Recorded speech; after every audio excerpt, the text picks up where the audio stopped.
हमने फर्स्ट और सेकंड देखा था रिस्पॉन्सिव, अकाउंटेबल और लेजिटिमेट गवर्नमेंट मिल रही है हमें, बेटर है, हमारी एटलीस्ट नीड्स को सुनती तो है, रिस्पॉन्ड तो करती है ना, और ऐसे ही नहीं बना देते, फ्री एंड फेयर इलेक्शंस होते हैं उसके थ्रू बनती है। दूसरा पॉइंट हमने क्या देखा था कि जो हमारी डाइवर्सिटी है, जो डाइवर्स पॉपुलेशन है, उसे भी वो अकोमोडेट करते हैं। कैसे अकोमोडेट करते हैं? By fulfilling their desires and demands, है ना, और उन्हें भी डिसीजन मेकिंग में पार्टिसिपेट करवाते हैं इस तरह से।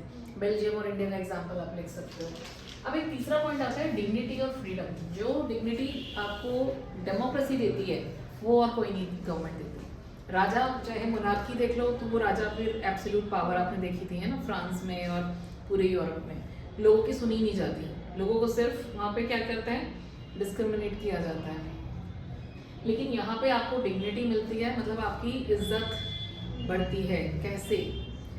क्योंकि आपको राइट टू इक्वालिटी मिलता है, इक्वल राइट्स मिलते हैं। इंडिया में भी जब तक डेमोक्रेसी नहीं थी तब तक SC STs को, शेड्यूल कास्ट को कैसे ट्रीट किया जाता था? उन्हें मंदिरों में अलाउड नहीं था जाना, इवन मंदिरों में अभी तक अलाउड नहीं था जाना, बहुत सारे मंदिर में साउथ के, वो अब जाके थोड़ा सा वो चीज़ें खत्म हुई हैं। तो आप इक्वल राइट्स हैं, अब आपको कोई डिस्क्रिमिनेट नहीं कर सकता, आपके पास फ्रीडम है, कितने सारे राइट्स पड़े हैं हमने, वो सब आपके पास है। राइट टू एजुकेशन है, पहले ये सब चीज़ें नहीं थी। तो आपकी डिग्निटी, हमारी डिग्निटी कैसे एनहांस होती है? इसकी वजह से।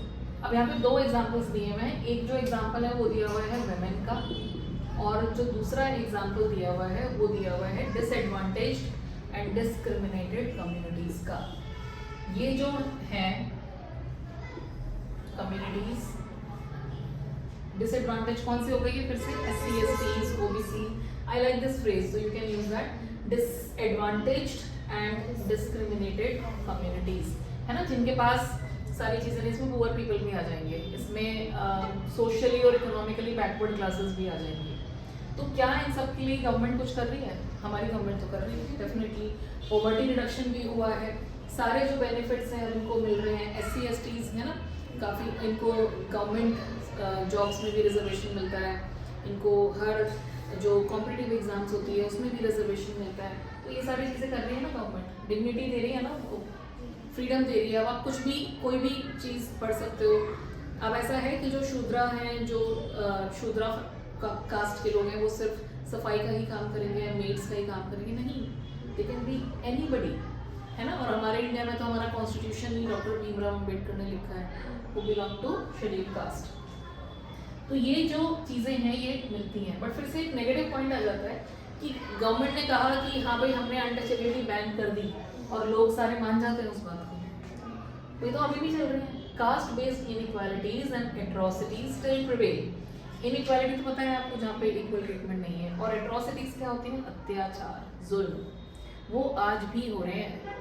आज भी अगर आप देखोगे ना, शहरों में थोड़ा सा कम है, लेकिन गांव में आज भी लोग कास्ट को बहुत इंपॉर्टेंस देते हैं। कुछ तो मैंने शहरों में भी देखे हैं ऐसे, है ना, जो ब्राह्मण होते हैं ना, वो अच्छा और लाइक बनिया, मतलब ऐसे दिखाएंगे कि हम लोअर कास्ट है और वो अपर कास्ट है। तो सोचो गांव में कैसा होता है।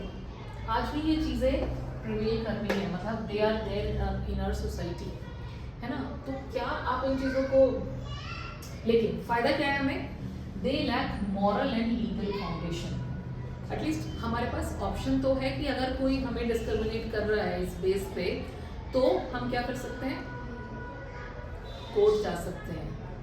पहले ऐसा नहीं था। अगर आप बहुत सारे कंट्रीज देखोगे ना, जैसे अफगानिस्तान है, अफगानिस्तान में women cannot go without their बुर्खा, बुर्खा उन्हें पहनना ही पड़ेगा, क्योंकि वहाँ पे लॉ ही ऐसा है। तो वहाँ पे कोई इक्वालिटी नहीं है women के लिए, फ्रीडम नहीं है। पर हमारी कंट्री में ऐसा नहीं होता है। You can do what ever you want. Even हम तो रिलीजन के लिए भी फोर्स नहीं करते, आपको जो रिलीजन फॉलो करना है करो, नहीं करना है तो भी ठीक है, कोई प्रॉब्लम नहीं है। Nobody is forcing you to do that. ये वाली चीज़ें आपको मिलेंगी किसी और उसमें नहीं। तो डेमोक्रेसी बेटर है, हर तरह से बेटर है। डेमोक्रेसी के नेगेटिव पॉइंट्स हैं, मान लिया, बट जैसे ही गवर्नमेंट ये चीज़ ग्रांट करती है, सोसाइटी में टाइम लगता है चेंज होने में, बट आपको एक लीगल वो तो मिल गया ना, क्या कहेंगे, सपोर्ट। मेरे पास एक ऑप्शन तो है कि अगर मुझे कोई हर्ट कर रहा है तो I can go to the court. लेकिन कुछ कंट्रीज तो ऐसे हैं, वहाँ पे तो आप कोर्ट में नहीं जा सकते, भैया लॉ ही नहीं है वहाँ पे। तो फ्रीडम का, इक्वालिटी का वुमेन के लिए, क्या करोगे आप? But we are so lucky that we are living in a democratic country, है ना? जो चीज़ हमें मिल रही है ना, शायद हमें उसकी वैल्यू इतनी नहीं है, but these things are important. I hope you understand this. So this chapter should be in your heart, and when you write your answer you have to exemplify. ये examples के through समझाओ.